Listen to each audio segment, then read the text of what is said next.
Hello friends, स्वागत है आपका हमारे YouTube channel English with Anuj sir में। तो दोस्तों, पिछली क्लास में हमने डिस्कस किया था क्वेश्चन नंबर 300 तक।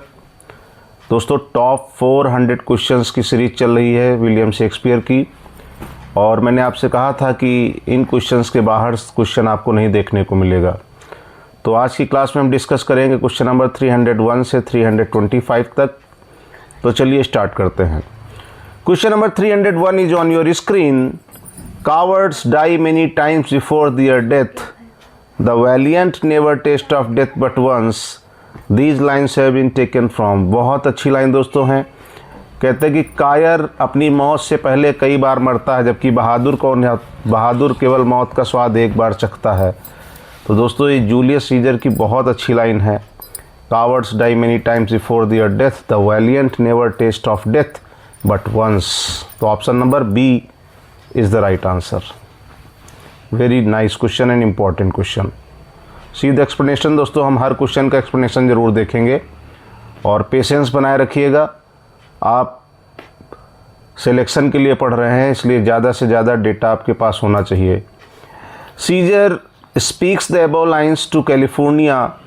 जूलियस सीजर अपनी वाइफ कैलिफोर्निया से ये बात कहता है कि कायर जो होता है वो अपनी मौत से पहले कई बार मरता है, लेकिन जो बहादुर होते हैं वो मौत का स्वाद केवल एक बार चखते हैं, वो मैदान छोड़कर भागते नहीं हैं। तो सीजर अपनी वाइफ से एक्ट 2 सीन 2 में ये बात कहता है। सीजर की वाइफ का नाम था कैलिफोर्निया। तो और ये दोस्तों लाइन किस में से हैं? In Shakespeare Julius Caesar. तो answer B is the right option. चलते हैं क्वेश्चन नंबर 302 की ओर। Question number 302 is on your screen. Very common question. Shakespeare was born in. Shakespeare का जन्म सभी को पता है दोस्तों। 23 अप्रैल 1564 में जन्म हुआ। 26 अप्रैल को बैप्टाइज्ड हुआ, तीसरे दिन नामकरण होता था, और 1616 में डेथ हुई। और दोस्तों, ख़ास बात यह है कि इनके जन्म बर्थडे की डेट पर इनका डेथ डे हुआ, यानी कि 23 अप्रैल इनका बर्थडे भी है और 23 अप्रैल इनका डेथ डे भी है। इसलिए option number A 1564 is the right answer. See the explanation. Shakespeare was born in Stratford on Avon, Warwickshire, England, hence option A. दोस्तों, मैंने पहले भी आपको बताया कि अगर ऐसा क्वेश्चन आए कि शेक्सपियर का जन्म कहाँ हुआ और ऑप्शन में स्ट्रेटफोर्ड ऑन एवन हो और अपॉन एवन हो, तो आप ऑन एवन के साथ जाना, और एवन रिवर का नाम है। तो Warwickshire, England, Stratford on Avon में इनका जन्म हुआ था, hence option A is the right answer. 23 April 1564। चलते हैं question number next. Question number 303 is on your screen. Very nice question.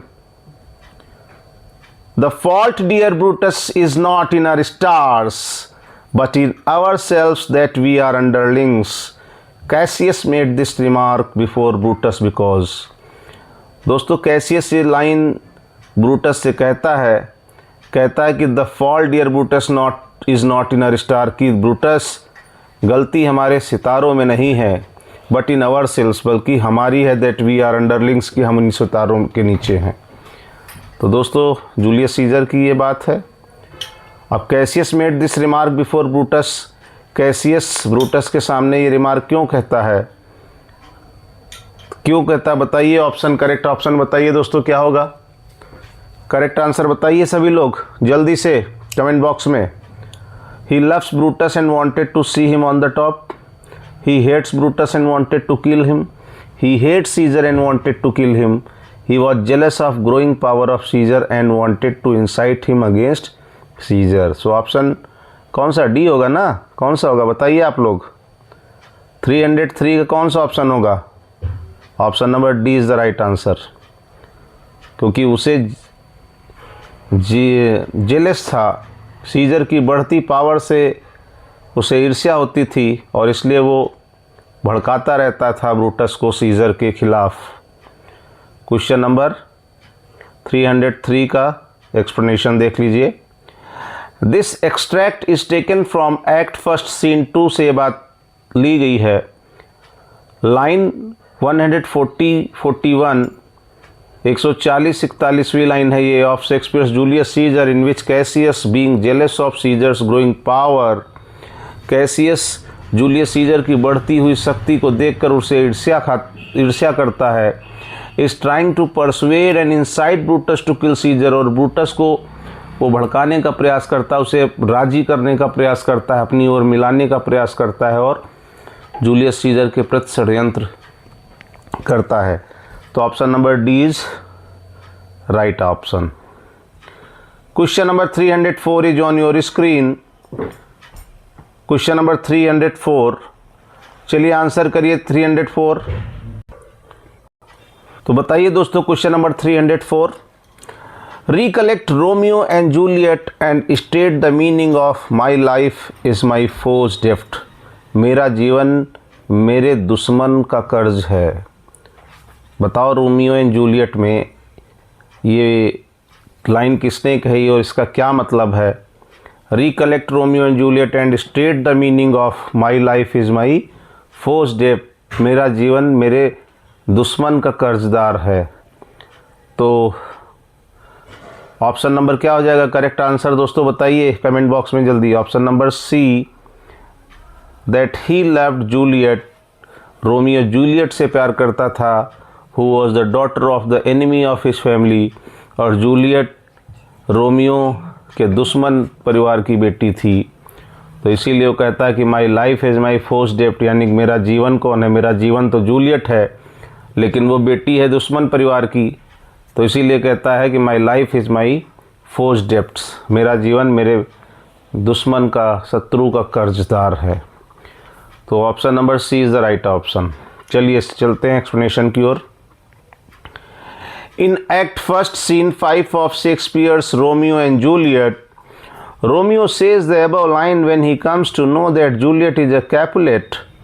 Romeo means to say that his love Juliet is the daughter of the enemy of his family, the Montague family, who will kill him if they find out his love for her. तो Romeo जानता था कि जो Juliet है वो एक Capulet है और वो एक दुश्मन परिवार की बेटी थी, और रोमियो जानता था कि अगर जूलियट के परिवार वालों को उसके प्रेम के बारे में पता चल गया तो वो लोग उसे जान से मार देंगे। चलते हैं क्वेश्चन नंबर 305 की ओर। Question number 305 is on your screen. One of the best plays the Tempest is the last of Shakespeare's plays. He was inspired to write it by which incident. तो ये जो टेम्पेस्ट था ये Shakespeare का last Shakespeare का बताया जाता है कि सबसे अच्छा प्ले था। ही वॉज मतलब अच्छे प्ले में इनकी काउंटिंग अगर करें तो टेम्पेस्ट को माना जाता है कि ये शेक्सपियर का अच्छे प्ले में लास्ट प्ले था। He was inspired to write it by which incident, और शेक्सपियर ने कौन सी घटना से इंस्पायर होकर द टेम्पेस्ट वर्क की लिखा था। तो 305 का दोस्तों करेक्ट आंसर हो जाएगा option number C, return of the sailors of a ship that had disappeared. एक नाविकों का जहाज़ कहीं गायब हो गया था, लापता हो गया था, और वो वापस आ जाता है। उसी से इंस्पायर होकर शेक्सपियर टेम्पेस्ट लिखते हैं। Option number C is the right answer. Question number 305 का एक्सप्लेनेशन देख लेते हैं। The idea of writing the play The Tempest came to Shakespeare by the arrival of some sailors safely home who were thought dead after being shipwrecked. तो ये idea वहाँ से आया कि एक जहाज़ जो कि कहीं लापता हो गया था और ऐसा माना जाता था कि उसके जितने भी नाविक थे वो मर चुके होंगे, लेकिन वो सुरक्षित वापस आ जाते हैं, और इसी घटना से प्रभावित होकर शेक्सपियर टेम्पेस्ट लिखते हैं। और इसका स्टार्टिंग भी शिपरेक के सीन से ही शुरू होता है। तो question number 306 is on your screen.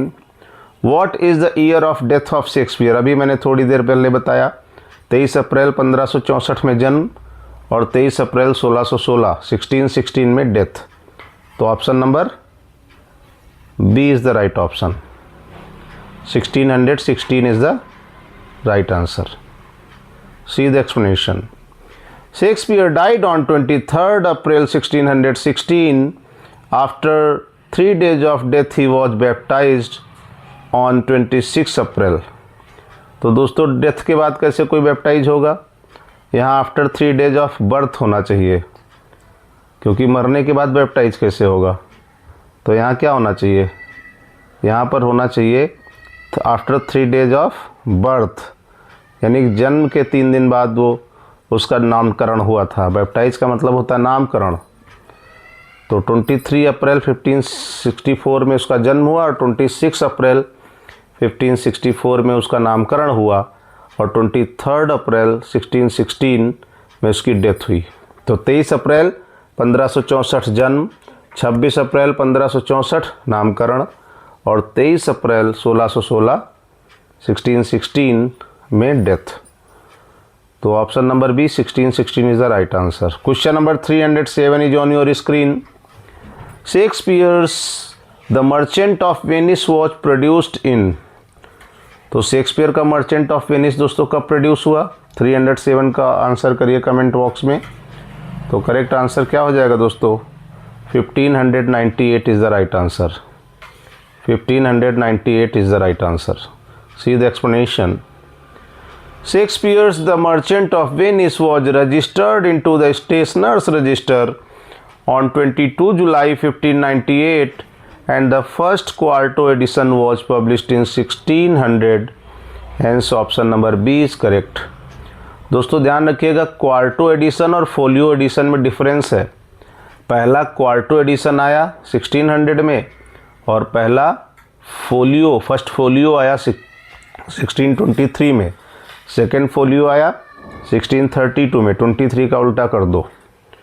तो चलते हैं क्वेश्चन नंबर 308 की ओर। इसका करेक्ट ऑप्शन हो जाएगा 1598। Question number 308 is on your screen. The writer of Coriolanus. तो कोरियोलेनस दोस्तों ट्रेजेडी है और शेक्सपियर ने लिखी है। तो correct answer is the C. Coriolanus is a Roman play. एक रोमन प्ले में काउंट होता है और ये ट्रेजेडी है। नहीं सॉरी दोस्तों, टाइटस एंड एंड्रोनिकस ट्रेजेडी है। कोरियोलेनस एक रोमन प्ले है। Coriolanus is a Roman play 1609 is authored by William Shakespeare 1564-1616। Hence option C is correct. तो दोस्तों कोरियोलेनस किसने लिखा? शेक्सपियर ने। Option number C is the right answer. Question number 309 is on your screen. Who among the following was born first of all. ये TGT के चारों writer हैं दोस्तों, 2 विलियम 2 जॉन। तो इनमें सबसे पुराना कौन है? विलियम शेक्सपियर हैं सबसे पुराने। तो ऑप्शन नंबर क्या हो जाएगा? 309 का क्या हो जाएगा? 309 का क्या हो जाएगा? Option number A is the right answer. Shakespeare पुराने इन चारों में। चलिए एक्सप्लेनेशन देख लेते हैं। तो देख लीजिए, शेक्सपियर का जन्म 1564 में, जॉन मिल्टन का 1608 में, जॉन गॉल्सवर्दी का 1867 में और विलियम वर्ड्सवर्थ का 1770 में। तो क्रम से आप देख लो। तो option number A Shakespeare is the right answer हो जाएगा। Question number 310 is on your screen. The language used by Shakespeare in his dramas for the most part is. तो शेक्सपियर ने जो लैंग्वेज यूज की अपने ड्रामाज में अधिकतर part में, तो 310 का करेक्ट आंसर क्या हो जाएगा? उन्होंने कौन सी लैंग्वेज यूज की? तो उन्होंने ब्लैंक वर्ड्स का यूज किया। तो option number B blank words is the right option. C the explanation. Not a single play by Shakespeare is completely in prose और कम्प्लीटली इन वर्स। कोई भी एक लौता ऐसा प्ले शेक्सपियर का नहीं जो केवल प्रोज या केवल वर्स में हो, but it is a mingling of both, बल्कि ये मिश्रण है दोनों का। And major part of his plays are in blank verse. और उस शेक्सपियर के प्ले का अधिकतर भाग जो है वो ब्लैंक वर्ड्स में लिखा गया है। तो correct answer B blank words. Question number 311 is on your screen. Shakespeare sonnets 1 to 126 generally show a re-enaction of। Show के बाद दोस्तों आ लिखा है। तो क्या है 311 का करेक्ट आंसर? 311 का कमेंट में करिए दोस्तों। मैंने आपको बताया था 1 से लेके 126 मिस्टर WH विलियम हर्बर्ट या हेनरी रॉथस्ले को डेडिकेट किया था, एक यंग पर्सन, और ये पर्सनल रिलेशनशिप थी with the young rich person. Option number C is the right answer. See the explanation. Shakespeare wrote 150 sonnets, 54 sonnets in all. Out of 154, first 126 were addressed to Mr. W.H. Earl of Southampton, who was his friend and patron. His sonnets are the only direct expression of his own life. तो दोस्तों मैंने आपको बताया कि 1 से लेकर 126 तक mister WH को, जिनको विलियम हर्बर्ट या हेनरी रॉथस्ले माना जाता है, जिनको अर्ल ऑफ साउथहैम्पटन माना जाता है, उनके फ्रेंड माने जाते हैं, और 127 से 152 तक 26 डार्क लेडी मैरी फिटन को डेडिकेटेड हैं, और लास्ट की दो 153 154 लव गॉड क्यूपिड को डेडिकेटेड हैं। तो ये दोस्तों पूरा डिवीज़न है 154 का। यहाँ से क्वेश्चन बनता है, तो 2021 के TGT PGT में भी क्वेश्चन बना था, तो ध्यान रखिएगा यहाँ पे। Question number 312। The Comedy of Errors is an adaptation of a Latin comedy which is, जो कॉमेडी ऑफ एरर है वो लैटिन कॉमेडी से एडॉप्टेशन है उसका, यानी कि एडॉप्ट मतलब होता है गोद लेना, यानी कि वो वर्क एक लैटिन कॉमेडी से लिया गया है। तो 312 का क्या आंसर होगा दोस्तों बताइए। Option number D monogamy. तो लैटिन कॉमेडी मोनोगमी का वो अडॉप्टेशन माना जाता है। Option number D is the right answer. The Comedy of Errors is a farce much involved plot modeled on Plautus. He supplied less fastidious appetites with a farce which was a free adaptation of the monogamy of Plautus. तो Plautus की monogamy से the Comedy of Errors की story adopt की गई है। Question number 313 is on your screen. Shakespeare dedicated his youthful poems Venus and Adonis and Lucrece to. तो अभी मैंने थोड़ी देर पहले बताया था 303 का क्या हो जाए, 313 का अर्ल ऑफ साउथहैम्पटन, और Earl of Southampton mister WH। Option number B is the right answer. Question number 313 का हम लोग वो देख लेते हैं explanation.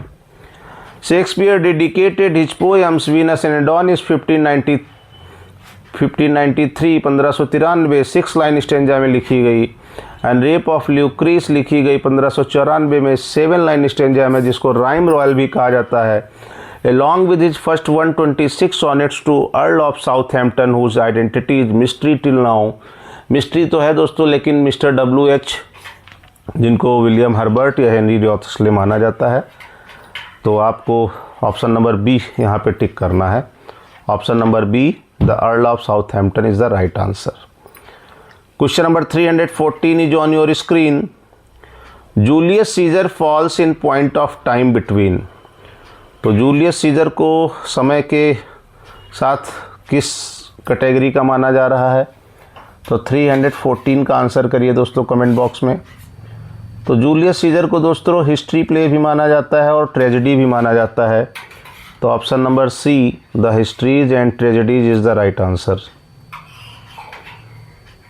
Julius Caesar was a great Roman emperor. Julius Caesar एक महान रोमन एम्परर था। Shakespeare borrowed the plot of Julius Caesar mainly from North's translation of Plutarch's Lives of Caesar, Brutus and Antony. Thus it has both elements of history and tragedy. तो इसकी story दोस्तों Norse translation of Plutarch से ली गई है, और इसमें history और tragedy दोनों के एलिमेंट्स हैं। Question number 315 is on your screen. Question number 315, William Shakespeare was the third child of. बहुत अच्छा क्वेश्चन है, और विलियम शेक्सपियर तीसरे नंबरिंग में तीसरे नंबर के बेटे थे, और चारों के ही फादर का नाम जॉन है। जो TGT के 4 राइटर हैं, चारों के ही फादर का नाम जॉन है। अब शेक्सपियर के फादर का नाम क्या हो गया, जॉन शेक्सपियर, और मदर का नाम क्या था, मैरी अर्डन। तो आप पकड़ लीजिए। तो विलियम शेक्सपियर किसके तीसरे बच्चे थे, तो John Shakespeare and Mary Arden. Option number C is the right answer. चलिए इसका एक्सप्लेनेशन देख लेते हैं 315 का। Shakespeare's father John Shakespeare was a farmer son from the neighbouring village of Snitterfield. His mother Mary Arden was the daughter of a prosperous farmer. इनकी माँ एक धनी किसान की बेटी थी और इनके पिता जो हैं वो भी एक किसान के ही बेटे थे और एक पड़ोस के गांव स्निटरफील्ड में बिलोंग करते थे। Question number 316 is on your screen. Stratford on Avon is the place where Shakespeare was born. Where is it located? Stratford on Avon वो जगह है जहाँ शेक्सपियर का जन्म हुआ। ये जगह कहाँ लोकेटेड है? तो मैंने बताया था वॉरविकशायर इंग्लैंड में है ये जगह। तो option number A Warwickshire England is the right answer. Great English dramatist and poet William Shakespeare was born in Stratford on Avon, a charming little village in beautiful Warwickshire on April 23, 1564 and baptized on April 26, 1564। 23 अप्रैल को जन्म। 3 दिन बाद दोस्तों एक प्रथा थी, परंपरा थी तीसरे दिन नामकरण करने की। तो अज्यूम किया जाता है कि जब नामकरण 26 को हुआ तो इनका जन्म 23 अप्रैल को हुआ होगा। Question number 317 is on your screen. Shakespeare is indebted to one of the following sources for the subject matter of some of his plays. Shakespeare ऋणी हैं इस बात के कि उन्होंने जो अपने सोर्सेस जो उन्होंने वर्क्स लिखे हैं उसका जो सब्जेक्ट मैटर उन्होंने कहाँ से लिया। तो 317 का दोस्तों 4 ऑप्शन देख लीजिए। Choose the right one from the following. The Arabian night से लिया? नहीं। बियोवुल्फ से लिया? नहीं। तो आर्थरियन लेजेंड से लिया? नहीं। हॉलिंसेंट्स क्रॉनिकल, प्लूटार्क्स लिव्स से लिया? हॉलिंसेंट क्रॉनिकल से लिया? Option number B is the right answer. Option number B. See the explanation. Holinshed's chronicles was one of the major sources used by William Shakespeare for a number of his plays such as Hamlet, King Lear, Othello, Cymbeline. इनकी सबकी कहानियाँ उन्होंने हॉलिंसेट्स chronicles की stories पर आधारित हैं, वहाँ से उन्होंने इन स्टोरीज़ को अडॉप्ट किया है। तो question number 318 is on your screen. Which of the following place does not belong to the group of 4 great tragedies of Shakespeare? दोस्तों मैंने इन चारों ग्रेट ट्रेजेडीज़ पे HOKM मैंने आपको बताया है, HOKM, और उसका रूल भी बताया 24-56, 2, 4, 5, 6, 1602, 1604, 1605, 1606। तो HO में S से हैमलेट, O से ओथेलो, K से किंग लियर, M से मैकबेथ होना चाहिए था, लेकिन यहाँ 12th नाइट दिया है। तो कौन नहीं बिलोंग कर रहा है? तो option number D is the right answer. The group of 4 great tragedies, the group of 4 major tragedies by Shakespeare are Hamlet, King Lear, Othello, Macbeth. दोस्तों इन चारों मेजर ट्रेजेडीज पे मैंने डिटेल समरी पढ़ाई है, आप प्लेलिस्ट में जाके पढ़ सकते हैं, वहाँ से पूरी कहानी आपको समझ में आ जाएगी। पूरा हिंदी ट्रांसलेशन, पूरा हिंदी में इसको एक्सप्लेन किया है। Where as 12th Night belongs to his comedy series. 12th Night दोस्तों इनकी कॉमेडी है। Question number 319 is on your screen. Shakespeare's play Hamlet is influenced by. तो शेक्सपियर का जो प्ले हैमलेट है वो किससे प्रभावित है? बताइए, 319 का करेक्ट आंसर करिए। किससे प्रभावित है? तो थॉमस काइट को जानते होंगे अब दोस्तों। Option number B Thomas Kyd से प्रभावित है हैमलेट। देख लीजिए explanation. The play Hamlet is influenced by Thomas Kyd's Ur Hamlet. It was acted in 1594 by the Lord Admiral's men and the Lord Chamberlain's men. तो ये 1594 में act हुआ था। Question number 320 is on your screen. The name of Prospero's daughter in the Tempest. तो Prospero की बेटी का नाम क्या था दोस्तों टेम्पेस्ट में? डेस्डेमोना कौन है? ओथेलो की वाइफ है डेस्डेमोना। और मिरांडा दोस्तों करेक्ट आंसर हो जाएगा। कॉर्डिलिया किंग लियर की सबसे छोटी बेटी है और ओलिविया 12th नाइट में है। तो टेम्पेस्ट में मिरांडा है और मिरांडा प्रॉस्पेरो की क्या है? बेटी। Option C is the right answer. The characters in the Tempest, दोस्तों देख लीजिए कौन कौन से कैरेक्टर हैं टेम्पेस्ट में, यहाँ से भी क्वेश्चन बन जाता है। तो अलोंजो जो है वो किंग ऑफ नेपल्स है, प्रोस्पेरो जो है the right Duke of Milan है, सच्चा हकदार मिलान का प्रोस्पेरो ही है। Ferdinand son to the King of Naples है। मिरांडा डॉटर टू प्रोस्पेरो है। Where as Olivia is in Twelfth Night, Olivia कहाँ है, ट्वेल्थ नाइट में है। और ट्वेल्थ नाइट में ही दोस्तों मैंने आपको बताया था लव ट्रायंगल, लव ट्रायंगल का सीन किस में आता है, ट्वेल्थ नाइट में। और डेस्डेमोना दोस्तों कौन है, ओथेलो की फेथफुल वाइफ है, लेकिन ओथेलो शक करता है और उसकी हत्या कर देता है, लास्ट में पछताता है और ख़ुद भी सुसाइड कर लेता है। और Cordelia is in King Lear, Cordelia कौन है, GRC, G for Goneril, R for Regan और C फॉर कॉर्डिलिया, तो सबसे छोटी बेटी है Cordelia. Question number 321 is on your screen. The dominating passion of Macbeth is, तो दोस्तों जेलसी ओथेलो का है, एम्बिशन है, रिवेंज हैमलेट का है और एम्बिशन माना जाएगा मैकबेथ का, तो करेक्ट आंसर क्या हो जाएगा, ambition is the right answer. Over ambition Macbeth में है, बहुत ज़्यादा महत्वाकांक्षी नहीं होना चाहिए। Macbeth is Shakespeare shortest tragedy, Macbeth Shakespeare की सबसे छोटी ट्रेजेडी है। And tells the story of a brave Scottish journal, इसमें एक बहादुर स्कॉटिश जर्नल जिसका नाम मैकबेथ होता है, वो रिसीव्स अ प्रोफेसी, जिसे चुड़ैलों द्वारा कुछ भविष्यवाणी की जाती है, from a trio of witches, 3 चुड़ैलों के द्वारा कुछ भविष्यवाणी की जाती है, that one day he will become king of Scotland, चुड़ैलें कहती कि एक दिन वो स्कॉटलैंड का राजा बनेगा।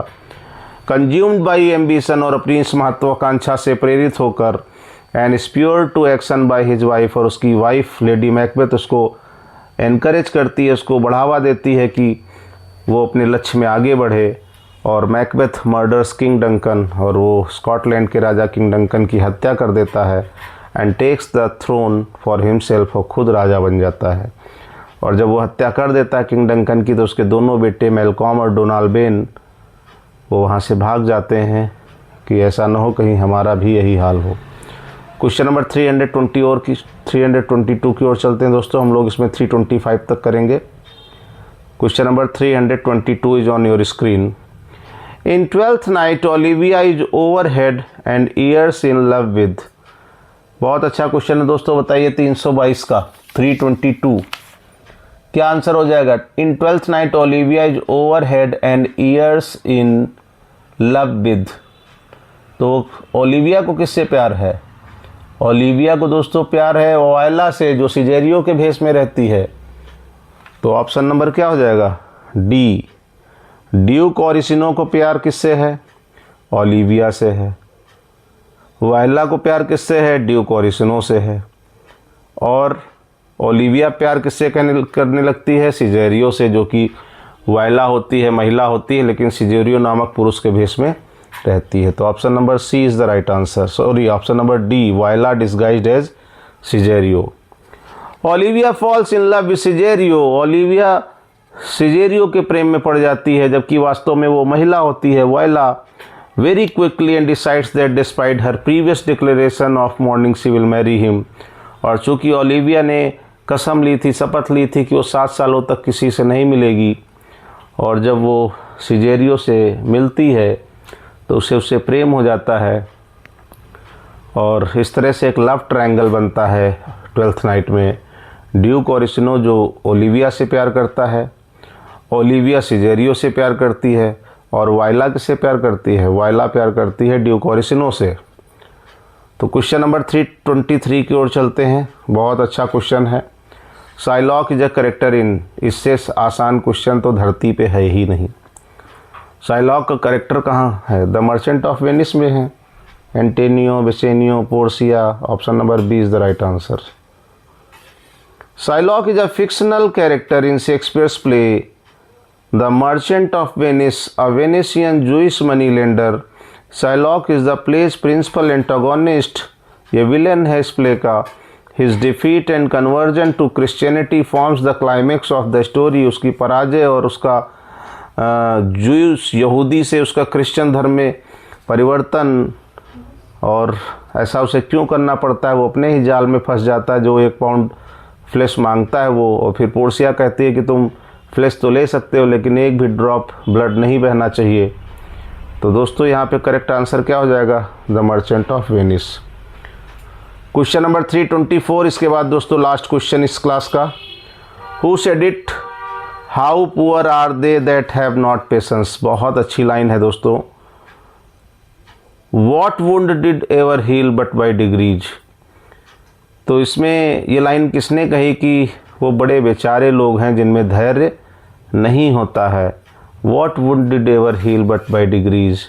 कहता है कि जो घाव होते हैं उनको भी घाव भरने में भी क्या लगता है? समय लगता है। इसलिए हमें पेशेंस रखना चाहिए। तो 324 का दोस्तों करेक्ट आंसर क्या हो जाएगा? आप लोग कमेंट बॉक्स में आंसर किया करिए दोस्तों, तभी पता चलेगा कितनी तैयारी है आपकी। केवल सुनते रहने से कुछ नहीं होगा। 324 का करेक्ट आंसर हो जाएगा इयागो। ये बात कहता है। इयागो किस में है दोस्तों? इयागो ओथेलो में है। किस में है? ओथेलो में। This is said by Iago in Shakespeare's Othello the Moor of Venice 1604 act 2 scene 3rd। Last question of this class 325 is on your screen. Shakespeare wrote कितने सोनेट लिखे? मैंने अभी बताया था थोड़ी देर पहले, उनका डिवीजन भी बताया था। तो 154 is the right answer. See the explanation. Shakespeare Sonnets is the title of a collection of 154 sonnets accredited to William Shakespeare which cover themes such as the passage of time, love, beauty and mortality. The first 126 sonnets are addressed to a young man, Mr. W.H. William Herbert or Henry Wriothesley. The last 28 to a woman। यहाँ पे दोस्तों last 28 to a woman, dark lady को 28 नहीं है, 26 हैं। Last के 2 जो हैं लव गॉड क्यूपिड को हैं। तो आपको ध्यान रखना है यहाँ पे 26 होना चाहिए। 26 होना चाहिए डार्क लेडी को, और 2 लव गॉड क्यूपिड को हैं। ये ध्यान रखना आप, ठीक है। तो क्वेश्चन नंबर 325 का राइट ऑप्शन हो जाएगा 154। तो दोस्तों ये थे 325 क्वेश्चन तक। आशा है कि आपको ये क्वेश्चन अच्छे लगे होंगे, और अगर आपको लगता हो कि मैंने मेहनत की है, आपकी इच्छा करे, तो आप वीडियो को लाइक कर दीजिएगा, चैनल को सब्सक्राइब कर लीजिएगा और टेलीग्राम चैनल से जुड़ जाइएगा, ताकि लगातार आपको मेरी वीडियोस मिलती रहे। आप लोग दोस्तों सोच रहे होंगे कि हर कोई जो पढ़ाता है यही क्यों कहता है लाइक कर लो, सब्सक्राइब कर लो।